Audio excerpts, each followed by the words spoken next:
Welcome investors! Today we'll talk about the war in Ukraine from the perspective of natural resources, especially natural gas. Before Russia invaded Ukraine on February 24, 2022, Germany got 55% of their gas from Russia.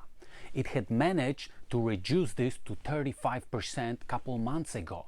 And as we speak, there's no natural gas flowing from Russia to Germany. Main gas pipes were shut down by Putin in response to sanctions against Russia for invading Ukraine. And recently we had explosions in two gas pipes, Nord Stream 1 and Nord Stream 2, on the Baltic Sea. So the gas prices are set globally and are now approximately 450% higher than they were this time last year. After nearly 10 months of fighting, Moscow's sloppy war has yielded at least one big reward. Gave Russia control over some of the most mineral-rich lands in Europe. Ukraine harbors some of the world's largest reserves of titanium and iron ore, fields of untapped lithium and massive deposits of coal. Collectively, they are worth tens of trillions of dollars.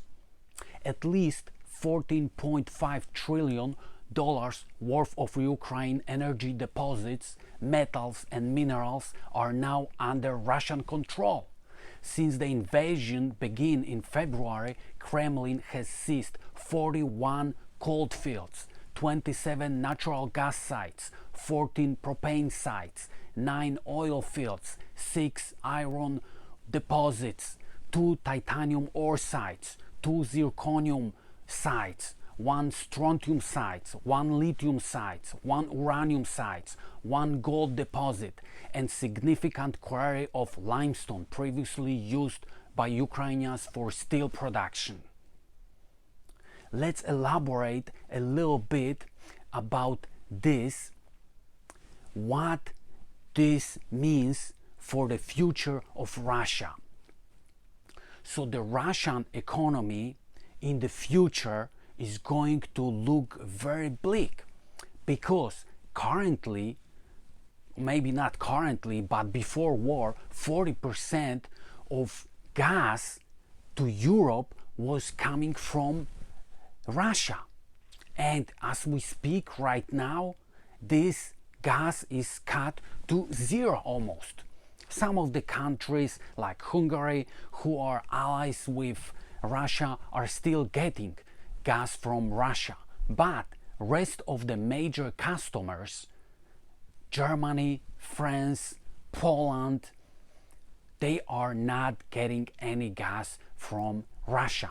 And Putin is currently playing a very dangerous game, because if you cut the supplies, there is no such a thing as empty space in the marketplace. Someone else is going to fill up this spot eventually. So what's going to happen after the war, when dust settled down and Russia decided to ship their gas again to Europe? They won't be able to do this, because Norway is gonna fill this spot, some of the northern African countries are gonna fill this spot, and Russia will be left holding the bag. And it doesn't matter that their gas would be cheaper. Right now, there is a bunch of pipelines going through the Europe to Africa, going to north, and Europe was mostly buying gas from Russia because it was cheaper.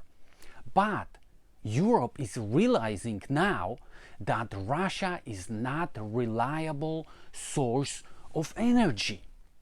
Besides the war, besides all the cruel things, there is a business side.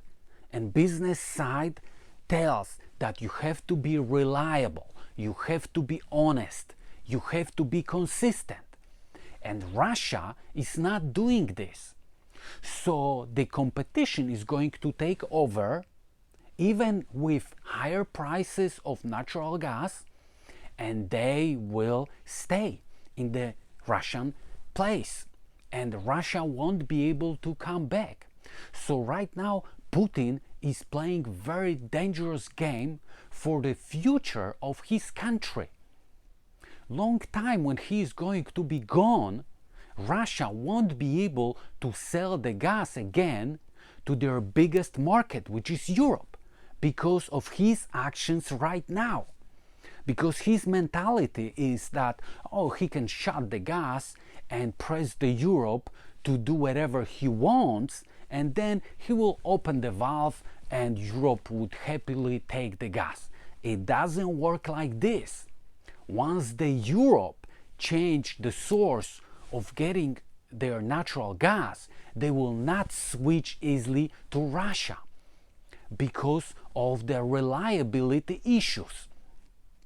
And of course there is war in Ukraine and all the political aspect, but mostly from the business standpoint perspective.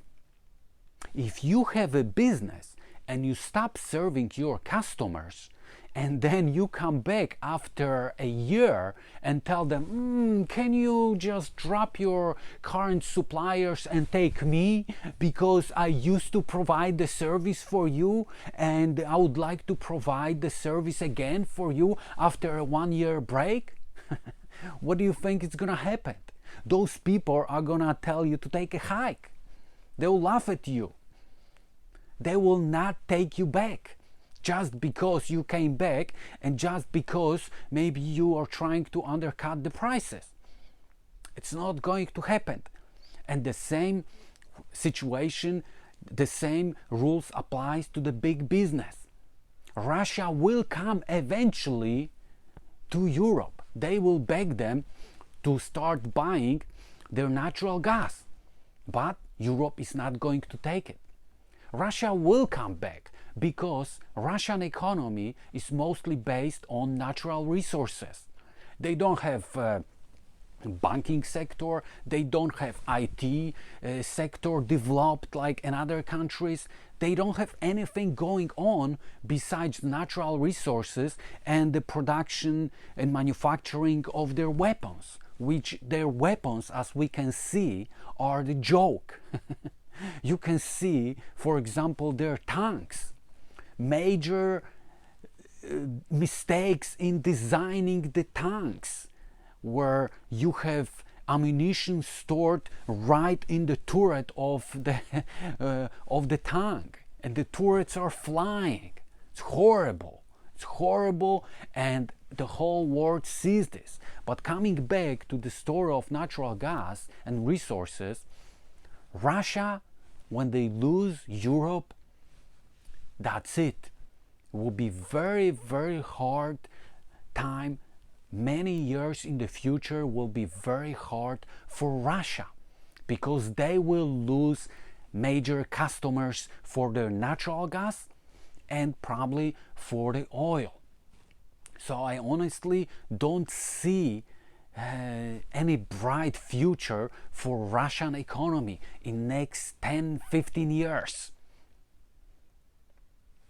Okay, that's it for today. Please let me know what do you think about what I was talking about. What do you think where Russian economy is going to be in next 10-15 years? Maybe you have a different idea.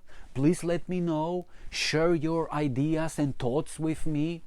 I also would like to say that I am very simple investor, and these videos are only for informational purpose. I'm not trying to give any advice, so remember about this. And I really appreciate your time. If you like the video, give me a thumb up, share the video with your friends, and of course subscribe to the channel. Thank you so much for watching. I appreciate your time being here with me. Have a great day.